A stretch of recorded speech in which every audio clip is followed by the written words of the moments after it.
Desa Cijalingan, Sukabumi, tiba-tiba digegerkan kabar mengejutkan, bangunan posyandu yang selama ini menjadi pusat layanan kesehatan ibu dan anak, kini sudah rata dengan tanah. Warga bingung, tak ada informasi resmi, hanya papan proyek bertuliskan, ruko segera dibangun. Rina, kader posyandu yang sudah 15 tahun mengabdi, menangis saat melihat reruntuhan tempat ia biasa membantu ibu-ibu hamil. Kabar itu menyebar cepat di grup WhatsApp warga. Banyak yang tak percaya, tapi gambar dan video dari lokasi tak bisa dibantah. Katanya dijual Bukades, tulis seseorang, disambut puluhan emoji marah. Suasana pun memanas. Bukades Nani, perempuan energik berusia 45 tahun, awalnya dikenal progresif. Ia menggantikan kepala desa sebelumnya dengan janji membangun desa sehat dan mandiri. Namun kini, publik mempertanyakan semua janji itu. Wartawan lokal mulai berdatangan. Beberapa warga mulai buka suara, mengaku pernah diajak tanda tangan dokumen yang tak dijelaskan isinya. Ada aroma manipulasi, tapi Bukades belum memberikan pernyataan resmi. Hari itu, Rina duduk termenung di depan puing posyandu. Ia tahu, ini bukan sekadar bangunan yang hilang. Ini soal kepercayaan masyarakat yang dirampas diam-diam. Masalah utama yang kini muncul adalah soal kepemilikan tanah. Dulu, posyandu dibangun secara gotong royong di atas tanah hibah dari warga. Namun dokumen sertifikat tak pernah diperlihatkan secara terbuka. Banyak warga percaya, tanah itu milik desa, bukan milik pribadi. Badan Permusyawaratan Desa (BPD) pun mulai bergerak. Mereka mengumpulkan arsip dan dokumen lama. Dari situ muncul dugaan mengejutkan, 6 bulan lalu, tanah posyandu diam-diam dialihkan atas nama pribadi yang terafiliasi dengan keluarga Bukades. Salah satu anggota BPD, Pak Warso, membeberkan data di hadapan warga. Ada bukti AJB atas nama saudara iparnya Bukades. Ini bukan hal kecil, katanya. Warga sontak marah. Mereka merasa dikhianati oleh pemimpin yang mereka pilih sendiri. Kecurigaan bahwa posyandu dijual untuk kepentingan pribadi semakin kuat. Terlebih, kontraktor yang mulai membangun ruko ternyata juga pernah mengerjakan proyek rumah pribadi Bukades di kampung sebelah. Dalam rapat desa darurat, tuntutan warga hanya satu, Bukades harus menjelaskan semua ini secara terbuka, dan kalau perlu, mundur dari jabatannya. Bukades akhirnya buka suara. Dalam konferensi persederhana di aula desa, ia membantah semua tuduhan. Saya tidak menjual posyandu. Itu lahan milik pribadi yang dipinjamkan untuk keperluan desa, katanya, dengan suara tinggi dan nada emosional. Ia menjelaskan bahwa pemilik tanah yang sebenarnya telah menarik kembali hak atas lahan tersebut. Kita harus cari solusi lain. Kita bangun posyandu yang baru, lebih bagus, katanya lagi. Tapi warga tak puas. Banyak yang mempertanyakan mengapa proses penarikan lahan ini dilakukan diam-diam, tanpa musyawarah atau pemberitahuan. Apalagi, waktu pengalihan bertepatan dengan tahun politik di mana Bukades sedang butuh dana besar. Sementara itu, dokumen yang dibuka oleh BPD justru semakin menunjukkan ada permainan administrasi. Diduga, perubahan status tanah dilakukan hanya dengan notaris lokal tanpa persetujuan desa. Sikap defensif Bukades malah memicu reaksi lebih keras. Warga mulai mengumpulkan tanda tangan untuk membuat laporan ke Inspektorat Kabupaten. Hari Jumat pagi, puluhan warga turun ke jalan. Mereka berdiri di bekas lokasi posyandu sambil membawa spanduk, posyandu bukan untuk dijual. Dan kami tidak buta, kami tahu. Aksi damai itu menarik perhatian media nasional. Rina dan beberapa ibu kader ikut berorasi. Mereka menceritakan bagaimana posyandu dulu dibangun dari donasi warga, sumbangan puskesmas, dan kerja bakti yang tidak dibayar. Kami merasa dihina, seolah jerih payah kami tak berharga, kata Rina. Dukungan datang dari berbagai pihak. Aktivis perempuan dan kesehatan anak ikut mengecam tindakan tersebut. Tagar-tagar selamatkan posyandu trending di media sosial lokal. Di tengah aksi, aparat datang untuk mengamankan situasi. Beberapa anggota Dewan dari Sukabumi turut hadir dan berjanji akan menindaklanjuti laporan warga. Mereka melihat kasus ini sebagai potret korupsi di tingkat desa yang selama ini luput dari sorotan. Bukades, yang tak muncul selama aksi berlangsung, dikabarkan sedang berada di Bandung bertemu dengan pengacara. Inspektorat Kabupaten akhirnya turun tangan. Tim khusus dikirim ke Desa Cijalingan untuk melakukan audit penggunaan aset desa, termasuk status tanah posyandu. Pemeriksaan dilakukan tertutup, namun warga tetap mengawasi. Data awal menunjukkan ketidaksesuaian antara laporan aset desa dengan fakta lapangan.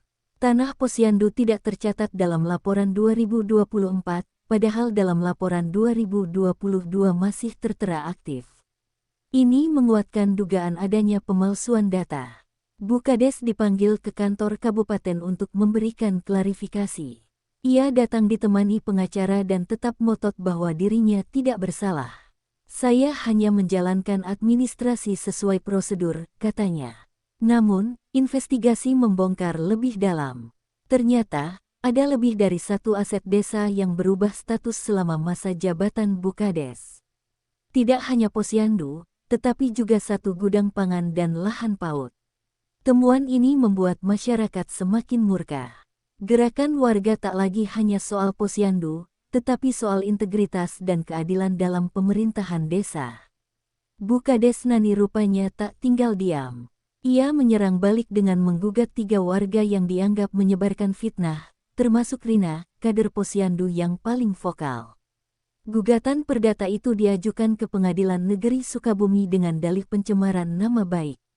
Warga makin geram. Mereka menganggap langkah Bukades sebagai bentuk intimidasi terhadap suara rakyat. Banyak yang menyebut ini sebagai upaya bungkam ala penguasa kecil yang panik. Grup WhatsApp desa kembali ramai dengan kecaman dan ajakan solidaritas. Lembaga bantuan hukum pun turun tangan. Mereka siap mendampingi warga yang dilaporkan. Ini jelas bentuk pembungkaman. Padahal warga hanya mempertanyakan kejelasan aset publik, ujar seorang pengacara dari LBH setempat. Alih-alih meredam, langkah Bukades justru memperluas perhatian publik.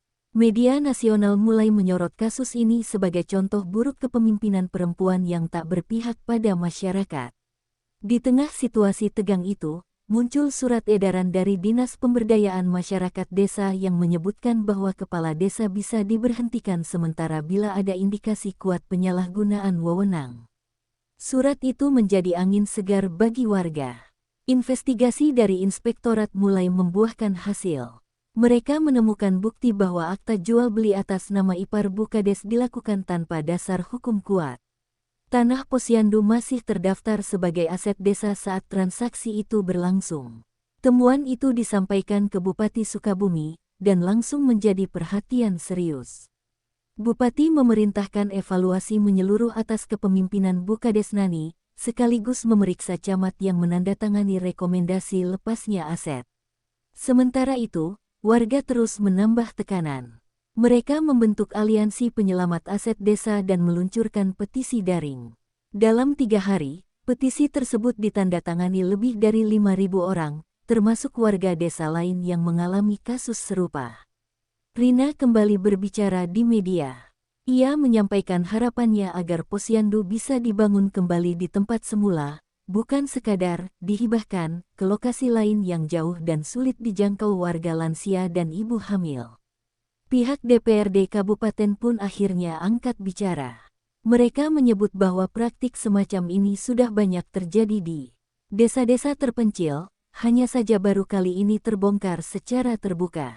Posyandu menjadi simbol perlawanan terhadap korupsi kecil yang berdampak besar. Bulan ketiga setelah kasus mencuat, datang surat resmi dari Bupati Sukabumi, Bukades Nani diberhentikan sementara dari jabatannya, sambil menunggu proses hukum selesai. Warga pun berkumpul di balai desa, bersorak dan menangis haru. Penunjukan pejabat kepala desa sementara dilakukan. Sosok yang ditunjuk adalah Pak Dadan, sekretaris desa yang dikenal bersih dan dekat dengan warga. Ia berjanji akan mengembalikan kepercayaan publik dan membuka semua data aset desa secara transparan. Bukades tidak terima. Lewat kuasa hukumnya, ia menyebut keputusan bupati sebagai bentuk kriminalisasi perempuan pemimpin. Namun kali ini, dukungan terhadapnya nyaris nihil. Bahkan banyak mantan pendukungnya ikut diam. Pak Dadan segera memerintahkan penghentian proyek pembangunan ruko di atas tanah Posyandu. Kontraktor pun akhirnya angkat kaki setelah mendapat surat resmi. Lokasi itu pun dibiarkan kosong, sementara warga merencanakan pembangunan ulang. Dalam rapat desa yang terbuka, masyarakat menyepakati pengumpulan dana swadaya untuk membangun Posyandu kembali. Kali ini, mereka menegaskan semua dokumen akan dicatat dan dibuka ke publik. Hari-hari berikutnya di Desa Cijalingan terasa berbeda. Warga kembali bekerja sama seperti dulu. Gotong royong membangun Posyandu baru menjadi momen kebangkitan dari luka kepercayaan yang sempat terbelah. Bantuan mulai berdatangan, termasuk dari LSM dan tokoh masyarakat. Sebuah perusahaan lokal bahkan menyumbangkan material bangunan, dengan syarat semua proses diawasi bersama. Tak ada lagi ruang untuk korupsi kecil yang dibungkus kepentingan pribadi. Pak Dadan menginisiasi sistem transparansi digital. Seluruh pengeluaran desa, termasuk dana pembangunan Posyandu, ditampilkan di papan informasi digital yang bisa dilihat semua orang di balai desa dan via aplikasi seluler. Rina, yang sempat digugat Bukades, kini diangkat menjadi koordinator pembangunan Posyandu. Ia menyebut ini bukan soal kemenangan pribadi, tapi kemenangan bersama untuk keadilan dan hak warga. Pembangunan Posyandu baru selesai dalam 2 bulan. Kali ini, bangunan lebih kuat, ruang lebih banyak, dan tempatnya dilengkapi taman bermain untuk anak-anak. Semua warga merasa memiliki, dan berjanji untuk terus menjaganya. Bukades Nani kini menghadapi proses hukum di Kejaksaan Negeri Sukabumi. Jaksa menyebut ada indikasi pelanggaran UU Desa dan penggelapan aset negara. Sidang perdana menarik perhatian publik dan menjadi simbol peringatan bagi para kepala desa lainnya. Sementara itu, Desa Cijalingan perlahan menjadi contoh tata kelola desa yang lebih terbuka. Warga tak lagi takut bersuara. Mereka belajar bahwa kekuasaan bisa diawasi, dan perubahan bisa datang dari bawah. Kasus ini juga menjadi bahan studi di universitas lokal, bahkan dijadikan inspirasi bagi program pendampingan desa oleh pemerintah provinsi. Banyak desa mulai mencontoh sistem transparansi yang dibuat Pak Dadan. Rina kembali menjalankan tugasnya di Posyandu, dengan hati yang jauh lebih tenang. Ia kini sering diminta berbicara di seminar dan pelatihan kader desa. Dari korban fitnah, ia berubah menjadi pejuang integritas. Balada Bukades menjadi pelajaran pahit tapi penting, bahwa jabatan adalah amanah, dan suara rakyat tidak bisa dibungkam selamanya. Dari reruntuhan Posyandu lama, lahir kekuatan baru.